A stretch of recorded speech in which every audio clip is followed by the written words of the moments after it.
అదే RTV app వార్తల్ని క్షణాల్లో చదివే అవకాశం ఉంటుంది. ఒక న్యూస్ పేపర్, ఒక టెలివిజన్ ఛానల్ మీ చేతుల్లో ఎప్పుడు ఉంటాయి. Nalgonda, Khammam, Warangal teachers MLC counting కూడా కొనసాగుతుంది.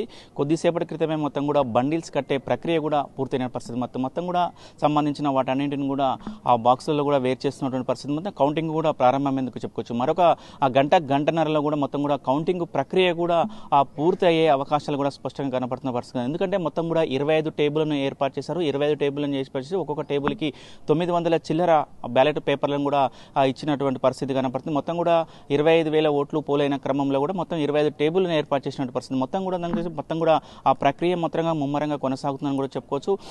ఇప్పుడే మనం లోపలికి ఏదైతే కేంద్రంలో కూడా వెళ్ళి వచ్చిన పరిస్థితి మొత్తం కూడా ఆ కౌంటింగ్ ప్రక్రియ చురుకుగా కొనసాగుతున్నటువంటి పరిస్థితి. మొత్తం అబ్జర్వేజర్లు, సూపర్వైజర్లతో కూడా వాళ్ళు ఉండి కూడా అక్కడ చూస్తున్న పరిస్థితి. మొత్తం కూడా వచ్చిన ఏదైతే బ్యాలెట్ పేపర్స్ ఉన్నాయో ఆ బ్యాలెట్ పేపర్స్ కూడా మొత్తం కూడా దానికి సంబంధించిన ఆ పక్కనే ఉన్నటువంటి అభ్యర్థుల ఏజెంట్లకు చూపించిన తర్వాత పలానా ఎవరికి ఓటు పడిందో చూసిన తర్వాత దానికి సంబంధించిన బాక్స్లో కూడా వేస్తున్న ప్రక్రియ కనపడుతుంది. మొత్తం కూడా మరి కాసేపట్లో కూడా ఈ ప్రక్రియ మొత్తం కూడా పూర్తి కాబోతుంది. ఒక గంటన్నరలో కూడా మొత్తం కూడా టోటల్గా ఈ కౌంటింగ్ అనేది అయిపోవస్తుంది. మొత్తం కూడా అయిపోయిన తర్వాత కూడా మొదటి ప్రాధాన్యత ఓటు వస్తుందా, లేకపోతే ఎవరికైనా కోట కరెక్ట్గా వస్తుందా, లేకపోతే ఎట్లా ఉన్నది అనేది మాత్రము మనకు ఒక గంటన్నర తర్వాత కూడా ఒక క్లారిటీ వచ్చే అవకాశం ఉంది. ఇప్పటికీ అక్కడున్న ఆ సమాచారం మేరకు అక్కడ మనం చూసిన దాని ప్రకారం మొత్తం కూడా ముఖ్యంగా కూడా ముగ్గురు మధ్యన మొత్తం పోటీ ఉందని కూడా చెప్పుకోవచ్చు. శ్రీపాల్ రెడ్డి, అదేవిధంగా పూల రవీందర్, అలుగుబెల్లి నర్సిరెడ్డి, హర్షవర్ధన్ రెడ్డి మొత్తం కూడా వీరి నలుగురికి మధ్యన పోటీ ఉన్నటువంటి పరిస్థితి ఉంది. ఎక్కువ శాతం మాత్రం అక్కడ గమనించిన దాని ప్రకారం మాత్రం ఎగ్జాక్ట్లీ మనం చెప్పలేం, కానీ ఎక్కువ శాతం అక్కడ గమనించిన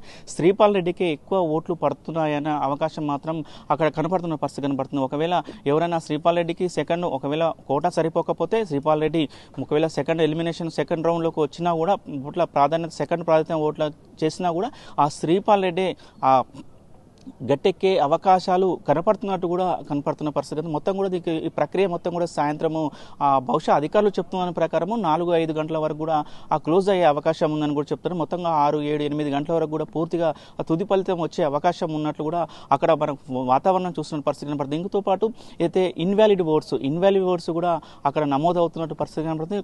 25 టేబుల్ ఉన్నాయి. కొన్ని టేబుల్ల దగ్గర కూడా ఇన్వాలిడ్ ఓట్స్ కూడా వాళ్ళు అక్కడ చేసినట్టు మొత్తం కూడా అక్కడ ఏజెంట్స్ ఉంటారు, ఏవైతే అభ్యర్థుల ఏజెంట్స్ ఉంటారో ఆ ఏజెంట్స్ చూపించిన తర్వాతనే ఇది ఇన్వాలిడ్ అని చూపించిన తర్వాతనే కూడా ఆ బాక్సులు వేస్తున్న పరిస్థితి. మొత్తం కూడా 19 బాక్సులు ఏర్పాటు చేశారు.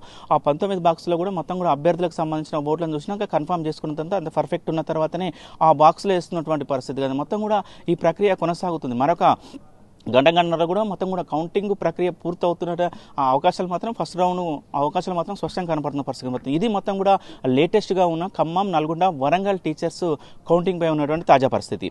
వీడియో జర్నలిస్ట్ కృష్ణతో అచ్యుత్, RTV, నల్గొండ. మరిన్ని వీడియోస్ కోసం ఛానల్ ని సబ్స్క్రైబ్ చేయండి. లేటెస్ట్ అప్డేట్స్ కోసం వాట్సాప్ ఛానల్ ని ఫాలో అవ్వండి. ఆ లింక్ డిస్క్రిప్షన్ లో ఉంది.